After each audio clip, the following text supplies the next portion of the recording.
रमाकांत जी घर की पार्किंग से कार निकाल रहे थे। तभी केशव की मम्मी श्वेता ने जल्दी से कहा, केशव चलो जल्दी से कार में बैठो बेटा, धूप बहुत तेज है। केशव, ठीक है मम्मी, मुझे तो आपसे भी ज़्यादा जल्दी है। पापा को कभी कभी तो टाइम मिलता है कहीं घुमाने का। तीनों कार में बैठकर घूमने के लिए चल देते हैं। कार्यक्रम पहले से तय था। पहले वाटर पार्क जाएंगे, फिर बाहर अच्छे से रेस्टोरेंट में खाना खाएंगे, उसके बाद शाम को मूवी देखेंगे।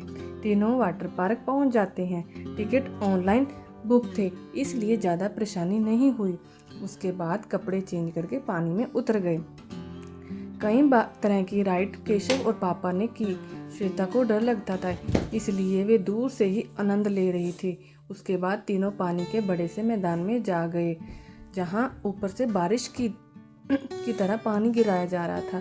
तेज म्यूजिक बज रहा था, सब डांस कर रहे थे। तीनों घंटों भीगते रहे। श्वेता, अब हमें चलना चाहिए, केशव बहुत देर से भीग रहा है, कहीं जुकाम ना हो जाए। रमाकांत जी, हाँ बेटा, तुम्हारी मम्मी ठीक कह रही है, जल्दी चलो। तीनों चेंजिंग रूम से कपड़े चेंज करके बाहर आ जाते हैं। तब तक दोपहर के 3 बज चुके थे। बहुत भूख लग रही थी। वे जल्दी से कार की ओर बढ़ जाते हैं। कार में बैठकर रेस्टोरेंट की ओर चल देते हैं। रास्ते में कार एक जगह जाम में फंस जाती है। कार की विंडो से केशव बाहर की ओर देख रहा था। वहाँ उसे कुछ बच्चे सड़क के किनारे बैठे दिखाई दिए, शायद भीख मांग रहे थे। केशव ने ध्यान से देखा तो पता चला पास ही में एक बर्गर चाट बेचने वाला ठेला लगाए खड़ा था।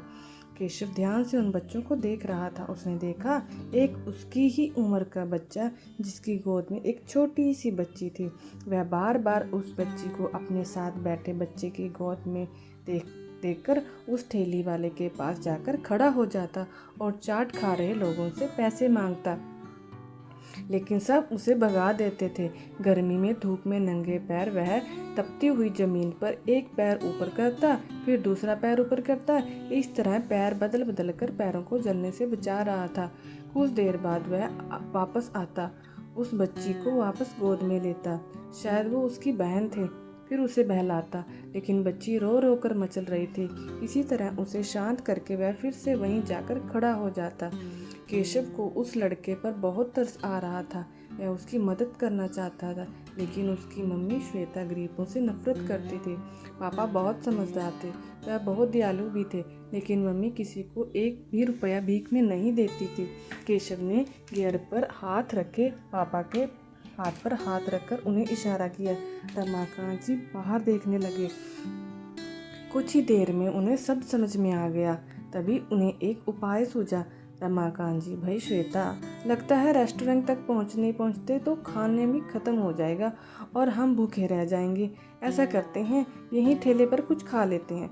श्वेता, आप भी कमाल करते हो, ये लोग कितने गंदे होते हैं, इनके हाथ का खाना कैसे खा सकते हैं। कुछ देर की बात है, अभी जाम खुल जाएगा। केशव, मम्मी कुछ नहीं होता, ये लोग भी अच्छे होते हैं। ऐसे तो मैं इतने बड़े स्कूल में पढ़ता हूँ, उसकी कैंटीन में कई बार खाने में कॉकरोच निकल चुका है।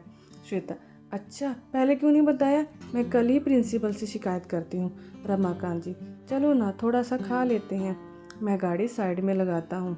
श्वेता के जवाब का इंतजार किए बगैर उन्होंने गाड़ी साइड में लगा दी और तीनों चाट खाने पहुँच गए। चाट वाले को बनाने के लिए बोल दिया। तभी वह लड़का फिर से उनके पास आ गया। केशव, तुम्हारा क्या नाम है, क्या चाहिए तुमको। छोटू, भैया नाम तो मेरा राजा है, पर सब छोटू कहकर बुलाते हैं। मैं और मेरी बहन वो जो उसके पास है, दोनों भूखे हैं। श्वेता, केशव, मैंने मना किया है ना, ऐसे लोगों से बात कर मत किया करो। रमाकांत, ओहो श्वेता, बच्चा है, तुम भी कमाल करती हो। भैया इसके लिए भी एक चाट पत्ता लगा दो, लेकिन तुम्हारी बहन तो बहुत छोटी है, वह यह सब नहीं खा पाएगी।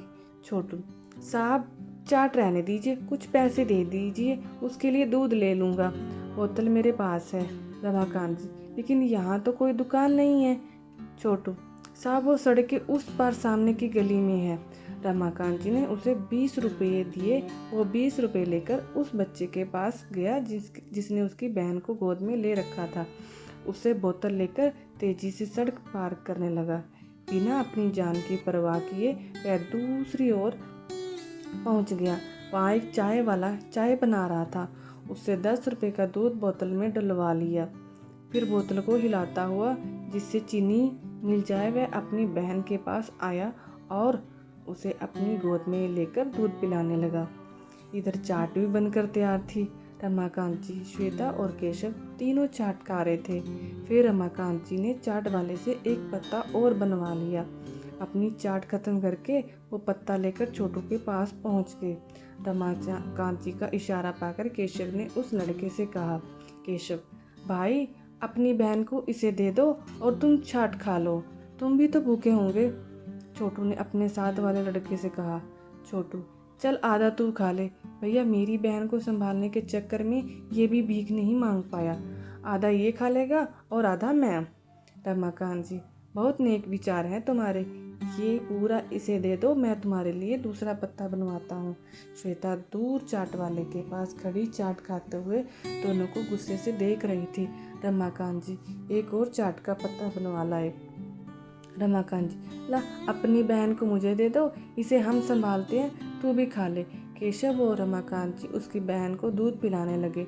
चाट खाकर छोटू बोला, छोटू साहब आप बहुत अच्छे हैं, आपने मुझे 20 रुपये दिए, इससे तो शाम के दूध का भी इंतजाम हो जाएगा, आपका बहुत शुक्रिया। केशव, लेकिन छोटू कल क्या होगा। छोटू, भैया भगवान ने जैसा आप आज आपको भेजा है वैसे ही कल किसी और को भेज देंगे। छोटू की बात सुनकर केशव गहरी सोच में डूब गया। उसे उनके कल की चिंता सता रही थी। रमाकांत जी ये सब देखकर बोले, रमाकांत जी तुम्हारा कोई नहीं है, माता पिता कहाँ हैं तुम्हारे। छोटू, सब अभी तो कोई नहीं है, मेरे पिता हमें छोड़कर चले गए, 1 साल पहले माँ मर गई। केशव, पापा आज की पार्टी कैंसिल करके हम इनकी मदद कर सकते हैं क्या। रमाकांत जी को अपने बेटे पर बहुत गर्व महसूस हो रहा था। तभी वहाँ श्वेता आ गई। रमाकांत जी ने उससे सारी बात बताई। पहले तो वह नहीं मानी, लेकिन पति और बेटे की जिद के आगे उसे झुकना पड़ा। रमाकांत जी दोनों बच्चों और उस छोटी सी बच्ची को कार में बिठाकर मार्केट पहुंच गए। वहाँ उन्हें नए कपड़े दिलवाए, चप्पल दिलवाई। तभी उन्हें कुछ याद आया। उन्होंने अपने एक मित्र को फ़ोन किया।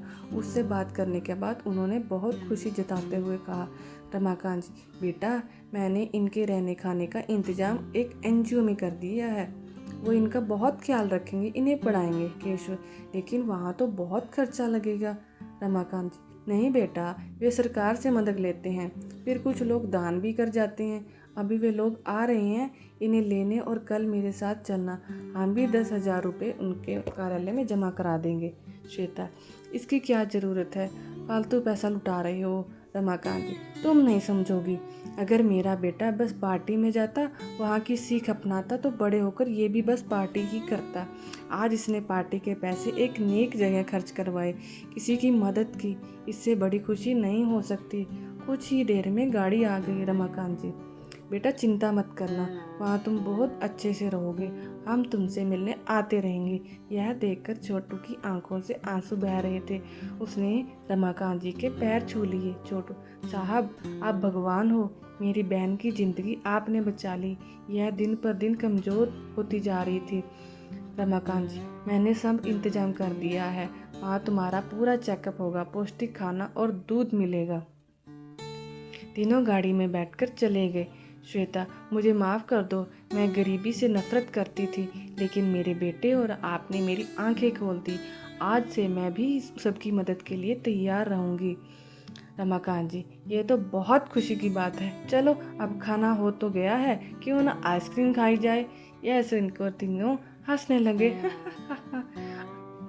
थैंक यू दोस्तों, अगर आपको मेरी स्टोरी पसंद आई है तो प्लीज़ चैनल को सब्सक्राइब करिए और लाइक और शेयर ज़रूर करिएगा। Thank you.